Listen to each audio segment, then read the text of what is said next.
My father-in-law is in prison for trying to kill me. Now I know he was trying to be kind. 1 year ago, my father-in-law tried to murder me. He planned it beautifully, the trip up to the cabin in the woods that his family owned. Pushing me into the dried-up old well. Pickpocketed my phone. Left a gun within the well that gave me the option of killing myself instead of starving to death. His twisted version of mercy, I guess. Either way, he would have got away with it. He hadn't accounted for the lost dog though. Hadn't thought that a couple would come looking for a beloved pet who had raced off after a deer. That they would find me, half dead from starvation and dehydration, holding the gun, contemplating it seriously after nearly 3 days in the well, fully aware that I was going to die of thirst before starvation. There had been no rain for days. When I woke up in hospital, my wife Samantha was by my side holding my hand, her beautiful face wet with tears. Despite my own physical pain, all I wanted to do was make her stop crying. So I softly took her hand and with great effort raised it to my lips and give it a gentle kiss. "I was so worried about you. What happened to you?" she begged me, green eyes bright with tears. The nurse came in and took my vitals, then told my wife that she should leave me to sleep some more. I was glad for the rescue because I knew once I revealed what had really happened to me, my wife's heart would break permanently. Her father had always been her favorite person. I met Samantha at work 3 years ago. She was the marketing executive where I was a software developer.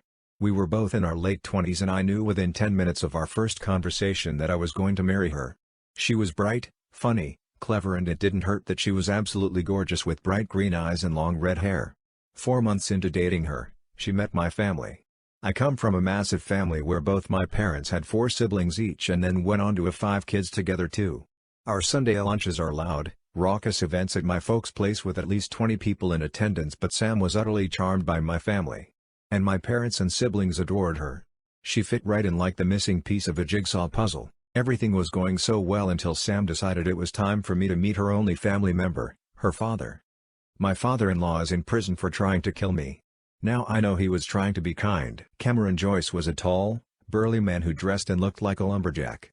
He lived in a neighborhood at the very edge of the suburbs, close to a big, wide forest. When he stiffly shook my hand, his blue eyes ice cold, a sort of chill ran through me. After we walked into the 2-bedroom house behind him, the first red flag should have been that there were no photos of Sam's mother. Not one. In fact, if I truly thought about it, Sam never really spoke about her mother.